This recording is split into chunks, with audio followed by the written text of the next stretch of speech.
नमस्कार दोस्तों, स्वागत है आपका इकॉनमी की एक और नेक्स्ट वीडियो में। तो इस वीडियो में हम बात करेंगे एक और important topic money and banking के बारे में।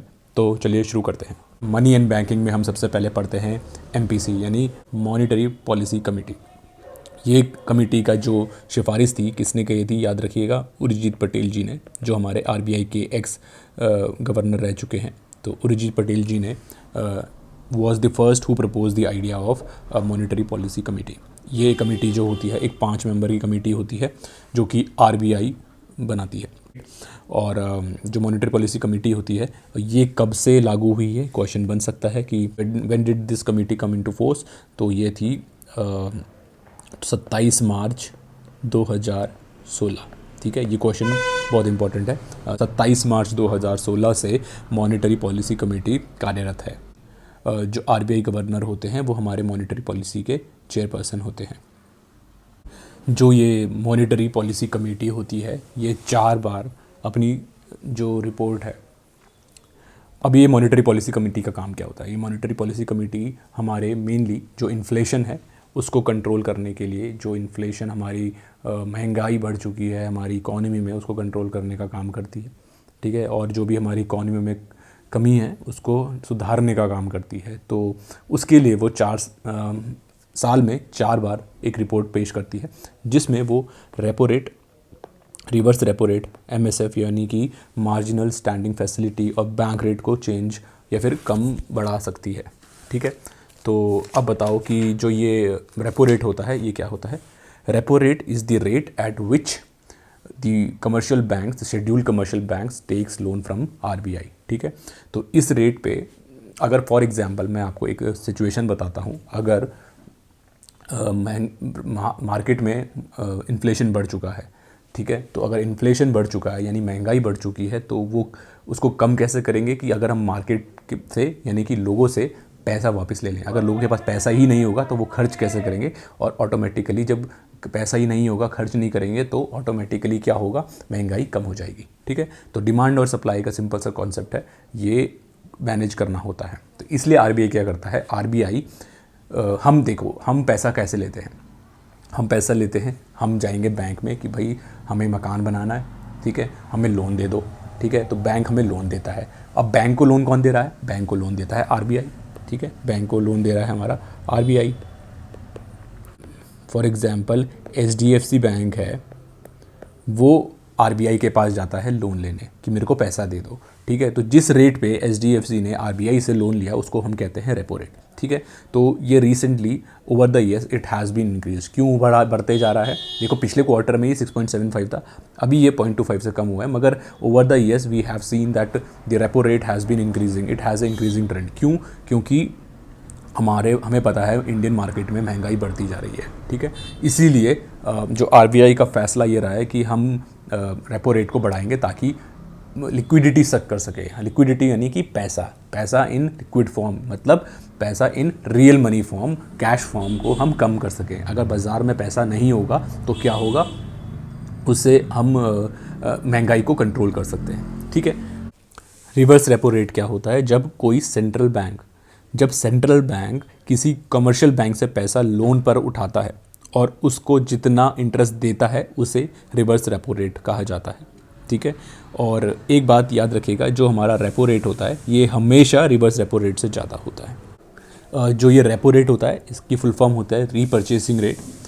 रिवर्स रेपो की फुल फॉर्म हो जाएगी रिवर्स रीपर्चेसिंग रेट। ठीक है, अब ऐसी मार्जिनल स्टैंडिंग फैसिलिटी होती है, ये अभी आज की डेट में 6.25% है। मार्जिनिंग स्टैंडिंग फैसिलिटी से आप ऐसे समझ सकते हो कि फॉर एग्जांपल जब कोई कमर्शियल बैंक अपने जो रिज़र्व्स होते हैं उसकी गवर्नमेंट सिक्योरिटी का प्रयोग करते हुए, उसको यूज़ करते हुए आरबीआई से लोन लेता है, तो जिस इंटरेस्ट पे वो लेता है उसको हम मार्जिनल स्टैंडिंग फैसिलिटी कहते हैं। ठीक है, तो फॉर एग्ज़ाम्पल कोई बैंक है, उसने कोई गवर्नमेंट सिक्योरिटीज़ जारी करी कि मेरे पास इतने लाख यानी 2-4-5 करोड़ का जो भी है उसका कॉर्पस, उसका उसने बैंक सिक्योरिटीज़ जारी करी और उसके अगेंस्ट उसने लोन लिया। किससे लिया, आरबीआई से लिया, तो हम उसको मार्जिनल स्टैंडिंग फैसिलिटी कहते हैं। अमूमन देखा गया है कि marginal standing facility reverse repo rate से ज़्यादा होता है। और बैंक रेट आज की डेट में क्या है 6.75, ठीक है। तो फॉर दी एग्ज़ाम पर्सपेक्टिव मुझे लगता है आपको बस ये याद रखना है कि what is the present reverse repo rate और द रेपो रेट, बाकी मुझे नहीं लगता इतना पूछा जाता है फॉर दिस एग्ज़ाम, ठीक है। चलिए अब आगे बढ़ते हैं। इसमें 2 फैक्ट मैंने आपको बता दिया कि रिवर्स रेपो रेट कितना है, रेपो रेट कितना है एंड रिवर्स रेपो रेट कितना है। Who is the chairperson of the monetary policy committee, कितने बार आती है साल में, it comes after every 4 months, ठीक है। तो ये क्वार्टरली आती है रिपोर्ट। फिर एक और फैक्ट जो मैंने आपको बताया, जो ये मॉनेटरी पॉलिसी कमेटी होती है ये सबसे पहले कब गठित की गई, ये गठित की गई हमारी 27 मार्च 2016, ठीक है। तो these much facts you have to remember.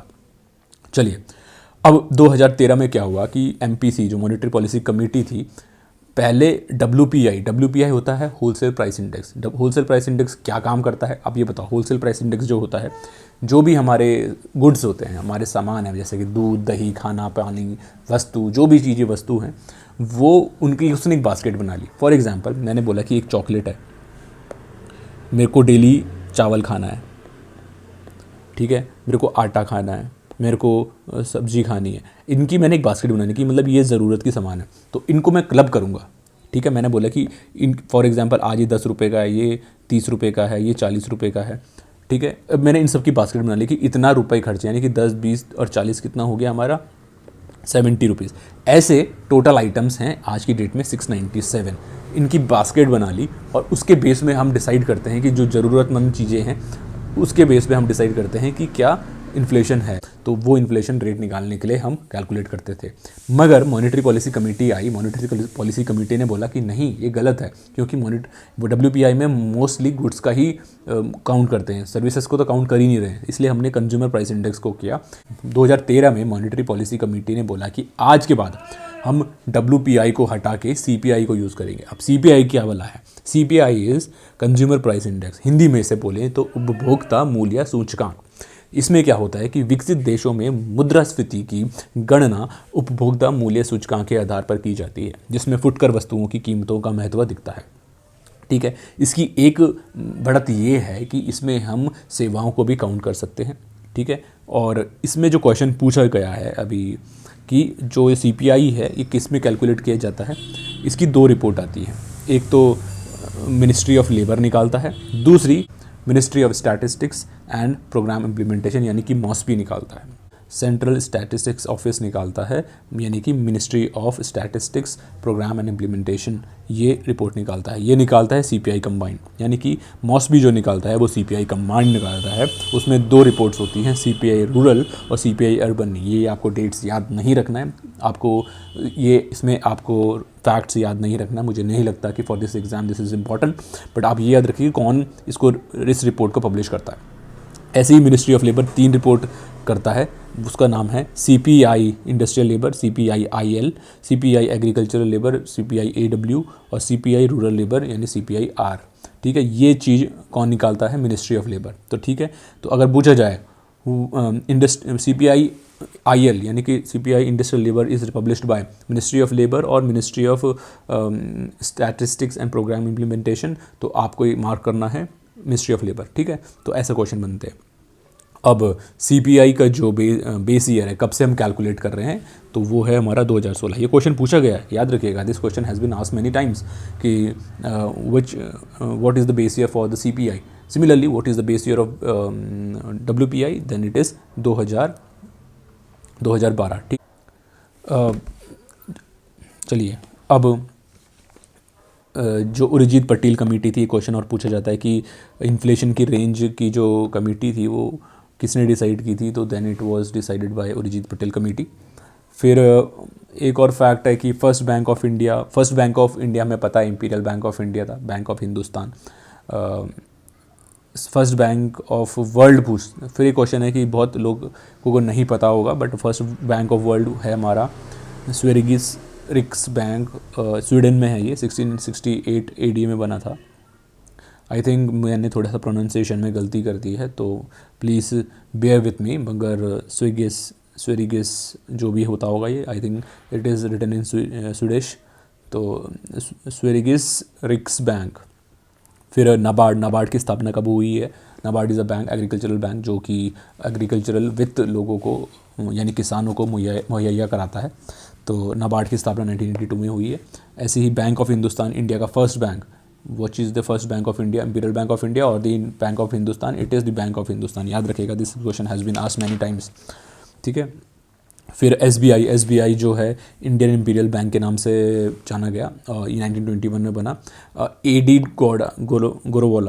गोरोवाला committee ने इसकी सिफारिश की थी और 9 फरवरी 2004 को एसबीआई ने पहला अपना फ्लोटिंग एटीएम कहाँ बनाया? कोची, केरला में। ठीक है, तो ये फैक्ट आ सकता है कि 2004, ठीक है, 2004 में एसबीआई ने पहला अपना फ्लोटिंग एटीएम बनाया था कोची में। फिर नेशनलाइजेशन ऑफ बैंक हुआ था 1969 में। ये सब चीज़ें हैं। हाँ, और ये इंपॉर्टेंट है कि नॉन परफॉर्मिंग एनपीए का कॉन्सेप्ट है। एनपीए जो है हमारा नॉन परफॉर्मिंग एसेट्स होता है। नॉन परफॉर्मिंग एसेट उसे कहते हैं कि फॉर एग्जांपल आपने कोई लोन लिया। लोन किस में ले सकते हो आप? कोई भी आपको रेसिडेंशियल चीज़ बनानी है, मतलब रेसिडेंशियल पर्पज़ के लिए कोई चीज़ बनानी है, उसमें आप मोर्टगेज करते हो। Home equity loans, credit card loans, non credit card loans, बहुत तरीके के लोन्स होते हैं। तो आप जो वो लोन लेते हो और उसके अगेंस्ट आप कोई ब्याज नहीं दे रहे हो, ना तो आप प्रिंसिपल मूलधन दे रहे हो, नहीं तो आप ब्याज धन दे रहे हो, आप कुछ नहीं दे रहे हो, तो वो पैसा क्या होता है? हमारा नॉन परफॉर्मिंग एसेट्स में चले जाता है। ठीक है, तो जब हम कब बोलते हैं कि वो नॉन परफॉर्मिंग एसेट्स में चले गया? जब वो 90 दिन तक आपने किसी भी उसमें कोई हलचल नहीं करी, मतलब आपने बैंक लिया, आपने 3 किस्त यानी कि 3 महीने तक कोई किस्त नहीं भरी, तो वो नॉन परफॉर्मिंग एसेट घोषित हो जाएगा। इसकी भी 3 कैटेगरीज होती है, सब स्टैंडर्ड एसेट्स, डाउटफुल एसेट्स और लॉस एसेट्स। लॉस एसेट्स मतलब जो खत्म यानी गया, ठीक। और सब स्टैंडर्ड एसेट यानी कि जो 12 महीने तक एनपीए रहते हैं। फॉर एग्जांपल, जो आपने लिया, आपने लोन जनवरी में लिया, आपने इस साल पूरे 2023 में दिसंबर तक कोई भी पैसा नहीं दिया, तो वो बन जाएगा सब स्टैंडर्ड एसेट। फिर डाउटफुल एसेट, जो कि सब स्टैंडर्ड एसेट रहते हैं 12 साल, यानी कि 12 महीने, यानी कि आप फॉर एग्जांपल 2023 जनवरी में आपने लोन लिया, 12 महीने तक आपने कुछ नहीं दिया, आपने कुछ भी पैसा बैंक को नहीं दिया, ठीक है, तो वो क्या बन गया? सब स्टैंडर्ड एसेट। अब अगले साल 2024 में अगर आप 12 महीने तक लगातार या फिर उससे कम आप उसको आप उस पर लोन नहीं देते हो, उसमें आप प्रीपेमेंट नहीं करते हो, तो वो जो सब स्टैंडर्ड एसेट होता है उसको हम डाउटफुल एसेट कहते हैं। और उसके बाद तो वो लॉस यानी ख़त्म, अब उसमें कुछ नहीं है बचा हुआ।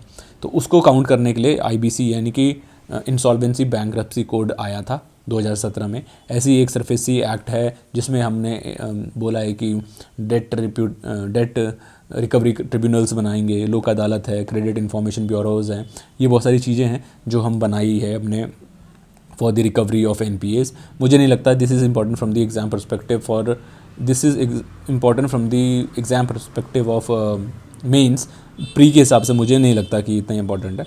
फिर एक बैड बैंक का कॉन्सेप्ट आया था जिसमें हमने बोला कि एनपीए का मैनेजमेंट करेंगे, ठीक है। तो इसमें ये बोला था कि हम इंडियन बैंकिंग एसोसिएशन ने एक एस्टिमेट किया कि 10,000 करोड़ का कैपिटल की ज़रूरत पड़ेगी, ठीक है। तो ये कॉन्सेप्ट कहाँ से आया है? वैसे ये कॉन्सेप्ट आया है बैड बैंक का, पिट्सबर्ग में था ऐसा एक बैंक 1988 में, तो ऐसा वहाँ से ही कॉन्सेप्ट आया बैड बैंक। बैड बैंक है क्या एक्चुअली? जितने भी एनपीएज़ हैं उसको एक्यूमुलेट कर देगा ये और उसको फिर मैनेज करेगा, ठीक है। तो उसके लिए जो आरबीआई का, इंडियन बैंकिंग एसोसिएशन का एक एस्टिमेट है कि हमें अप्रॉक्सीमेट 10,000 करोड़ कैपिटल की ज़रूरत पड़ेगी ताकि हम बैड बैंक को चला सकें, मैनेज कर सकें। फिर बैंकिंग रिफॉर्म्स की बात करें, अभी 2021 के बजट में मिशन इंद्रधनुष को दोबारा री एम्फेसाइज़ किया गया। Mission Indradhanush for public sector banking, देखो 2 हैं मिशन इंद्रधनुष, एक तो हमारा हेल्थ सेक्टर के लिए है और एक हमारा पब्लिक सेक्टर अंडरटेकिंग्स के लिए है, पब्लिक सेक्टर बैंक्स के लिए है, ठीक है। तो ये 2015 में लॉन्च किया गया था। इसका मेन मोटो है रिकैपिटलाइजेशन, ठीक है, यानी कि पूंजीकरण करना है हमें।